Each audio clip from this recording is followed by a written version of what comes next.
श्री राम जय राम जय जय राम। श्री राम जय राम जय जय राम। श्री राम जय राम जय जय राम। श्री राम जय राम जय जय राम। श्री राम जय राम जय जय राम। श्री राम जय राम जय जय राम। श्री राम जय राम जय जय राम। सच्चिदानंद भगवान की जय।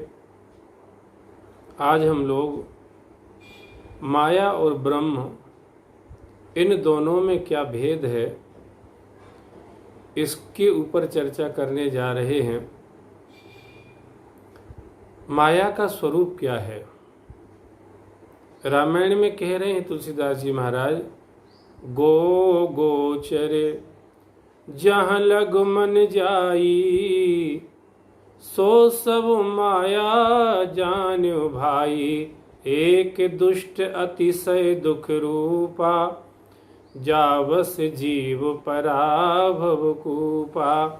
एक रचय जग गुण बस जाके, प्रभु प्रेरित नहीं निज बलता के। व्याप रहो संसार में, माया कटक प्रचंड। सेनापति कामादि भट, दम्भ कपट पाखंड।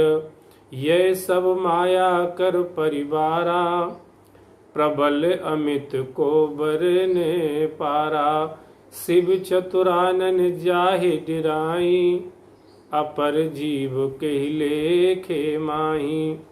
सो दासी रघुबीर के, समझे मिथ्या सोपी। छूट न राम कृपा बिन, नाथ कहूँ पद रोप। ये माया का स्वरूप है, जो है तो नहीं। समझे मिथ्या कहा है, समझने पर वो मिथ्या सिद्ध होती है, उसका अस्तित्व सिद्ध नहीं होता। पर जब तक समझ में नहीं आती है तब तक वो दिखाई देती है, और तब तक उसका प्रभाव होता है। तब तक हम उसके कारण से भ्रम में भी आ जाते हैं, और भ्रम के कारण से भयभीत भी हो जाते हैं। कैसे हो जाते हैं? बोले, यन माया वशवर्ति विश्व अखलम ब्रह्मादि देवासुरा, यत सत्वाद अमृषैव भांति सकलम रज्जो यथा हिरभ्रमः।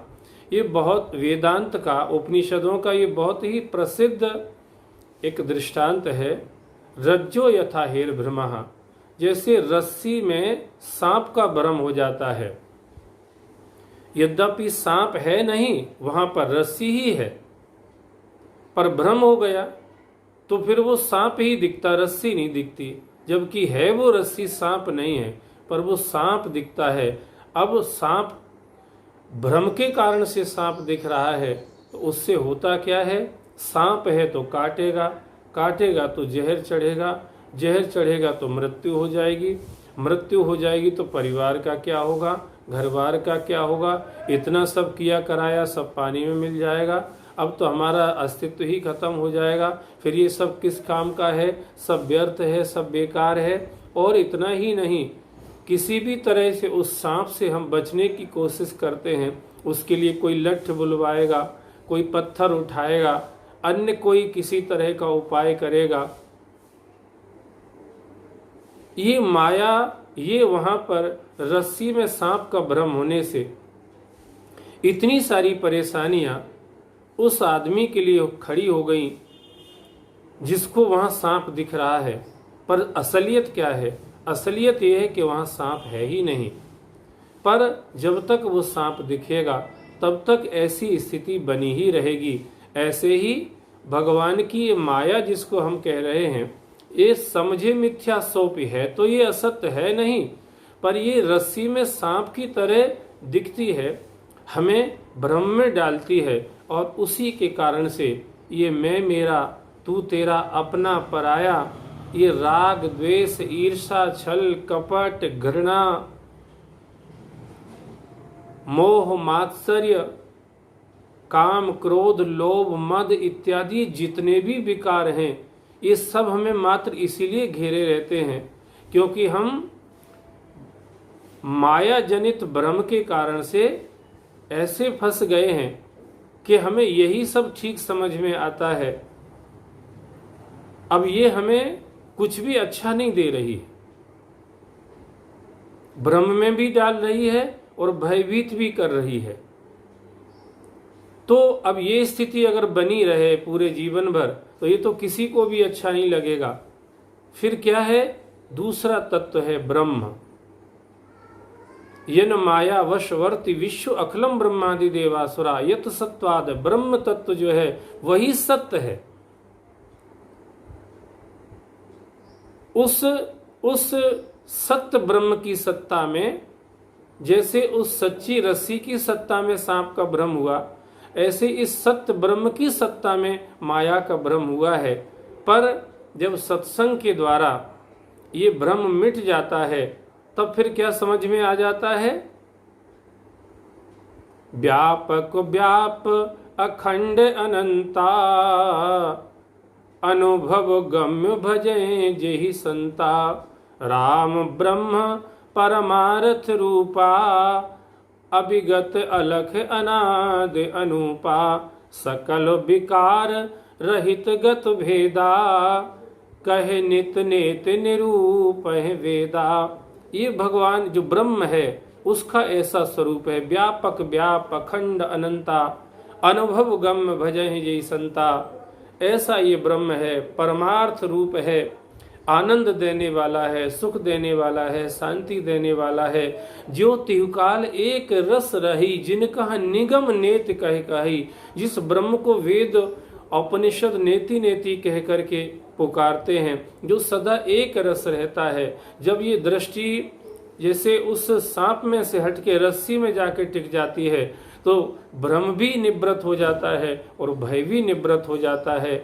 ऐसे ही जिस ब्रह्म की सत्ता से इस माया ने हमारे अंदर भ्रम पैदा कर दिया है, जब हम उस ब्रह्म तत्व को जान लेते हैं, उस सत तत्व को जान लेते हैं, बदंती तत्तस विद तत्वम यद ज्ञानम अद्वयम ब्रह्मेति परमात्मेति भगवानिति शब्द थे। जब हम उस सत्य तत्व को जान लेते हैं तब हमारा भ्रम भी निवृत्त हो जाता है और हमारा भय भी निवृत्त हो जाता है। और जैसे उस रस्सी के सिद्ध होने से ही आदमी के मन में एक सुकून आ जाता है, एक शांति आ जाती है, एक स्थिरता आ जाती है, ऐसे ही इस माया और माया जनित जो विकार हैं, ये माया का जो स्वरूप है, इसको जानने पर जब इसकी निवृत्ति हो जाती है और ब्रह्म तत्व का प्रकाश जब अंदर आ जाता है, क्योंकि वो प्रकाश रूप है भगवान, सहज प्रकाश रूप भगवाना, नहीं था पुनर्विज्ञान बिहाना, ऐसा उसका स्वरूप है।